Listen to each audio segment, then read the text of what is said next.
Vladimir Poutine inflexible sur la Syrie. Le président russe a averti les États-Unis en cas de frappe sur la Syrie. Washington foulerait le droit international. Au G20 de Saint-Pétersbourg, François Hollande et Barack Obama n'ont pas réussi à convaincre de nouveaux alliés pour une intervention militaire. Nous serons en direct de Damas. La population se prépare à une éventuelle intervention. Lassés par 2 ans de guerre, les habitants donnent l'impression de ne pas craindre ces bombardements.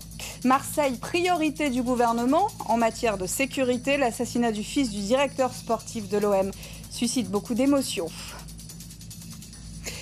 Bienvenue à vous si vous nous rejoignez pour cette nouvelle édition sur France 24. Le sommet du G20 s'est terminé à Saint-Pétersbourg en Russie, un sommet largement dominé par la crise syrienne. Le chef de l'État français a expliqué que tous les pays présents ont condamné l'utilisation d'armes chimiques en Syrie. Les désaccords persistent sur les auteurs du crime du 21 août.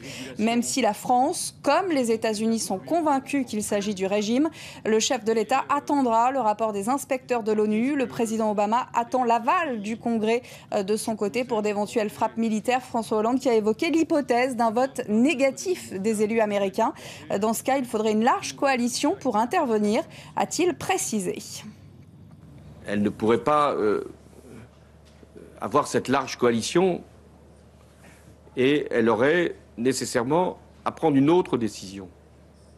Cette décision serait d'amplifier le soutien que nous avons à prodiguer à la coalition nationale syrienne, c'est-à-dire de lui donner tous les moyens de pouvoir faire cette pression militaire et permettre la solution politique. Au-delà de savoir ce que ferait la France, ça aurait des conséquences que vous devez avoir à l'esprit.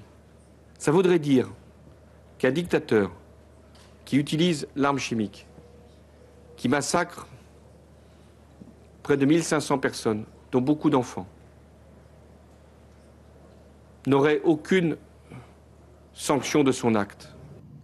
Voilà, Armelle Charrier, ça recule du président français. Alors en tout cas, c'est, je dirais, de la prudence. Expliquer effectivement que ce qui s'est passé en Syrie est extrêmement grave à ses yeux, que le fait qu'il y ait une attaque chimique doit être de toute manière sanctionné pour inciter tous les pays dans un futur à ne pas pratiquer de tels actes. Voilà, ça c'est le leitmotiv qu'il a répété. En même temps, il reste aussi, je dirais, pragmatiste, c'est-à-dire qu'effectivement, si les Américains ne vont pas sur une opération militaire, il est extrêmement difficile à la France, mais comme à un autre pays, d'y aller seul, parce que sans l'aval du Conseil de sécurité des Nations Unies, c'est-à-dire sans le droit international, soit on est dans une coalition internationale de plusieurs pays. Si l'on est seul, ça peut évidemment être pris plutôt comme une guerre. Et dans le calendrier, François Hollande a rappelé qu'il fallait attendre le rapport des inspecteurs de l'ONU. Est-ce que ces conclusions pourraient changer la donne ?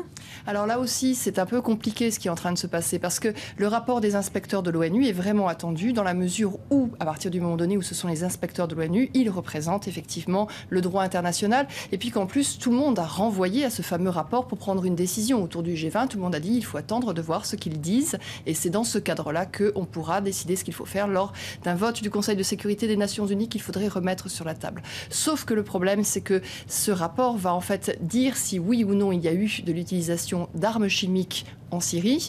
Or, vous l'avez entendu, François Hollande a précisé que tout le monde était maintenant d'accord sur ce point-là, et que la vraie question qui taraude tout le monde, c'est qui a utilisé ces armes chimiques, et ça, vraisemblablement, le rapport des Nations Unies n'y répondra pas, donc on n'avancera pas beaucoup. Merci Armelle Charrier. Vladimir Poutine, maintenant dont le pays présidé le G20, reste en position de force avec le soutien indéfectible qu'il apporte au régime de Bachar el-Assad. Le maître du Kremlin a expliqué qu'il continuerait d'ailleurs à soutenir ce régime en cas de frappe. Je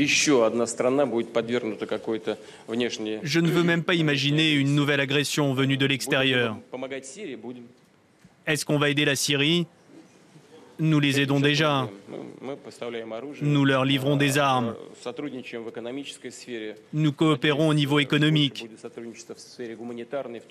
Et j'espère qu'il y aura plus de coopération au niveau humanitaire, que nous pourrons aider davantage les civils qui sont en difficulté. Voilà, finalement, c'est le statu quo au sortir De ce sommet du G20 sur la Syrie, voyons ce qui se trame à Washington dans le même temps avec notre correspondant Stanislas de Saint-Hippolyte. Stanislas, le président Obama a demandé au Pentagone d'élargir la liste des frappes sur la Syrie. Est-ce qu'on en sait plus sur ce point ? Oui, écoutez, le Pentagone est en train de préparer une nouvelle liste avec de nouvelles cibles élargies. Donc, la liste est élargie, pas les cibles, bien sûr, parce que depuis que les Américains ont annoncé qu'ils allaient frapper, eh bien, les unités de Bachar el-Assad bougent sur le terrain. Des armes ont été bougées, des unités militaires ont été bougées. Donc, il faut réadapter cette liste. Ça, c'est le premier point. Le deuxième point, c'est que les États-Unis sont en train de changer à la marge leur stratégie. Jusqu'ici, le message de la Maison-Blanche a été de dire « Nous allons frapper de manière très limitée la Syrie pour dissuader Bachar el-Assad d'utiliser à nouveau ses armes chimiques et pour dégrader, limiter ses capacités militaires. » Eh bien, il se trouve que ce second point, limiter ses capacités militaires, les dégrader, c'est un point stratégique qui va prendre plus d'ampleur. Donc, cette opération aura une échelle un petit peu plus large et du coup, dans le plan du Pentagone, on prévoit éventuellement l'utilisation d'avions et pas seulement de missiles de croisière qui sera envoyé depuis des bateaux qui croisent dans la Méditerranée. Donc des missiles, des avions utilisés, ce qui veut dire que pour préparer une telle opération, eh bien, il faut bien sûr des pilotes, mais il faut aussi tout ce qui est équipe de recherche et de secours si jamais un pilote venait à se cracher.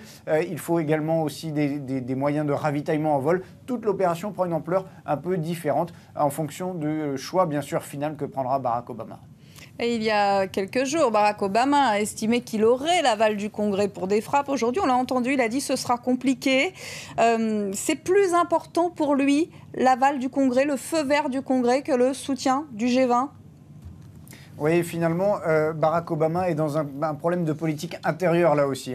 Il voulait ce soutien du Congrès pour ne pas être seul face aux critiques. Il pensait que ça serait relativement facile, mais ça renacle un peu du côté du Congrès. On a vu pas mal de défections, que ce soit du côté républicain ou du côté démocrate. La question syrienne divise complètement les lignes des partis, et donc ce soutien n'est pas acquis. Donc pendant qu'il était au G20, eh bien, Barack Obama a passé de très nombreux coups de fil. Il fait directement du lobbying auprès du Congrès, pendant que ici à Washington, Joe Biden, son vice-président, fait la même chose pendant qu'il y a des réunions au Capitole. Donc beaucoup de pression sur les membres du Congrès pour essayer de faire changer la tendance du vote. Si le vote se tenait aujourd'hui, certaines analyses disent qu'à la Chambre des représentants, cela ne passerait pas et Barack Obama perdrait toute crédibilité en politique intérieure si sur un tel vote, il n'avait pas de soutien. Donc beaucoup de lobbying, et Barack Obama a parlé tout à l'heure et il a annoncé, depuis le G20, il a annoncé qu'il s'adresserait aux Américains mardi soir à la télévision américaine.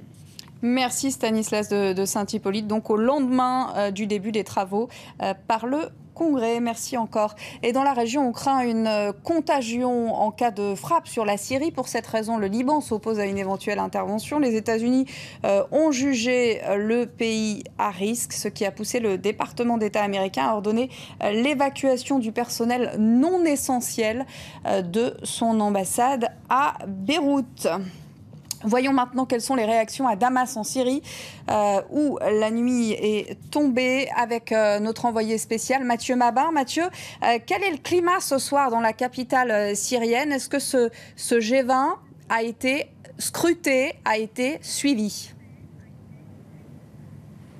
Oui, il a été suivi, même s'il n'a pas été suivi en direct, puisque la majorité des chaînes ici, qu'elles soient publiques ou privées, n'ont pas retransmis les discours des deux principaux chefs d'État attendus, Barack Obama et François Hollande, et évidemment Vladimir Poutine. Ces discours n'ont pas été retransmis en direct par l'essentiel des chaînes qui peuvent être captées ici à Damas, mais évidemment de larges extraits ont été retransmis. Et le sentiment qui domine aujourd'hui n'est pas tellement nouveau par rapport aux derniers jours. D'abord la peur, évidemment, les habitants de Damas s'attendent à des frappes, même si les déclarations de Vladimir Poutine les ont un petit peu rassurés.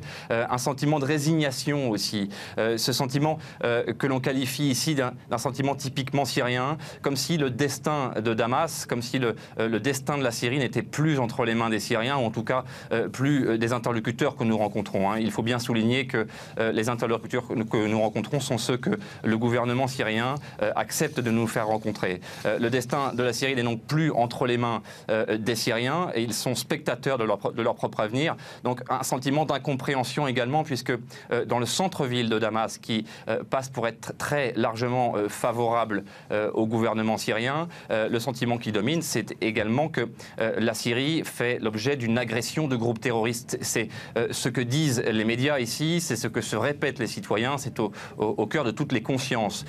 Donc la question qui domine dans la rue, parmi encore une fois les interlocuteurs que nous pouvons rencontrer, qu'ils soient religieux, politiques ou simples citoyens, c'est pourquoi ces nations occidentales se rangent-elles aux côtés des terroristes pour agresser la Syrie qui finalement ne fait que se défendre. Et qu'est-ce qu'on pense de Paris? Qu'est-ce qu'on pense de la France, Mathieu, qui serait prête à s'engager aux côtés des États-Unis en cas d'aval des élus du Congrès? Il y a tout simplement ce sentiment d'incompréhension que j'évoquais à l'instant. En tout cas, les Damascènes que nous rencontrons, encore une fois, cette population qui n'est pas nécessairement à l'image de la Syrie, il est très difficile de savoir quelle est la proportion de Syriens qui soutiennent le gouvernement de Bachar el-Assad et quelle est la proportion qui s'y oppose. Nous sommes très très loin finalement nous sommes très très loin du nord de la Syrie où les combats les plus durs ont lieu en ce moment. C'est un sentiment d'incompréhension, effectivement. La question récurrente ici, celle à laquelle nous nous butons sur chaque checkpoint, chaque fois que nous sommes arrêtés par des militaires, mais également de simples citoyens dans la rue, c'est comment François Hollande peut-il mener une guerre contre des groupes islamistes au Mali et les vaincre et se ranger à leur côté en Syrie, alors que finalement Bachar el-Assad est exposé et confronté à une situation qui est sensiblement la même que celle du président malien il y a encore quelques mois lorsque des groupes djihadistes avaient envahi le nord du pays. C'est bel et bien la pensée qui domine ici, incompréhension, même s'ils soulignent et qu'ils savent qu'une forte majorité, en tout cas une majorité significative de Français ne soutiennent pas le président de la République française et ne sont pas favorables à une intervention militaire en Syrie. Mathieu Mabin à Damas qui évoque l'incompréhension des Damascènes. Merci encore Mathieu pour votre intervention ce soir en direct de Syrie. La Syrie où depuis 3 mois, jour pour jour, nos 2 confrères Didier François et Édouard Elias sont retenus en otage. Pour marquer cette étape de leur captivité, des rassemblements vont être organisés partout en France. Les portraits des 2 journalistes sont affichés au fronton des mairies ici lors d'une cérémonie. C'était ce matin à Lille dans le nord de la France. La Russie est à 48 heures des élections municipales. L'opposant russe Alexeï Navalny a appelé les moscovites à briser la domination de Vladimir Poutine en votant pour lui. Il défie le maire sortant Sergueï Sobyanin, soutenu par le Kremlin. Alexeï Navalny qui s'est exprimé. Marseille, sous le choc, au lendemain du meurtre d'Adrien Anigo, un jeune homme de 30 ans avec un passé de délinquance. C'est le 15e règlement de compte dans cette ville du sud de la France depuis le début de l'année. Marseille, priorité du gouvernement en matière de sécurité. C'est une exécution en règle. Adrien Anigo a été abattu hier en plein jour d'une vingtaine de balles à bout portant. Le fils du directeur sportif de l'Olympique de Marseille avait 29 ans. Ce matin, en signe de soutien au père, le club de football a décidé de s'entraîner à huis clos. Les supporters, eux, se disent choqués. On a des enfants, on sait ce que c'est. Bon, après, vous savez, dans toutes les familles, il y a plus ou moins des histoires. Et la première des choses à penser dans une histoire comme ça, c'est la douleur des parents. C'est le western, à Marseille. C'est l'époque du western. Maintenant, les 3 quarts des jeunes, ils sont armés. Faites attention à ce qu'on fait, à ce qu'on dit.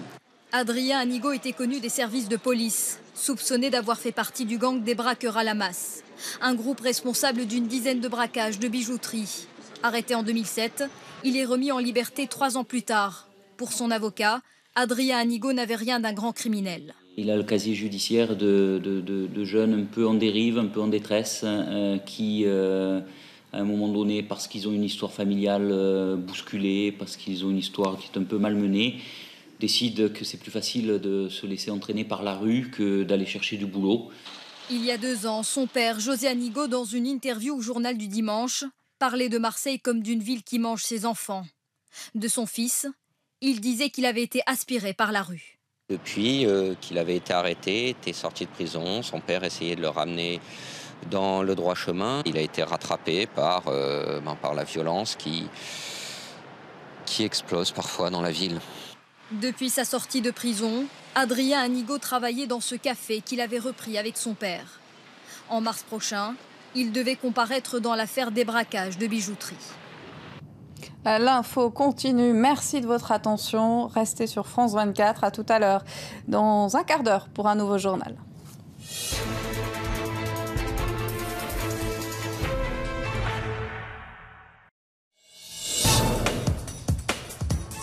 C'est élémentaire, cette semaine nous sommes en Suède à 100 km au nord du cercle polaire. Casque obligatoire, bienvenue à la mine d'Attic, l'une des sources les plus importantes en Europe de cuivre. Ce métal rouge précieux dont le monde raffole à tel point qu'il pourrait venir à manquer un jour. Et si les villes devenaient les gisements de demain, les Suédois se lancent dans l'aventure des mines urbaines. Élémentaire, à voir sur France 24 et à revoir sur france24.com.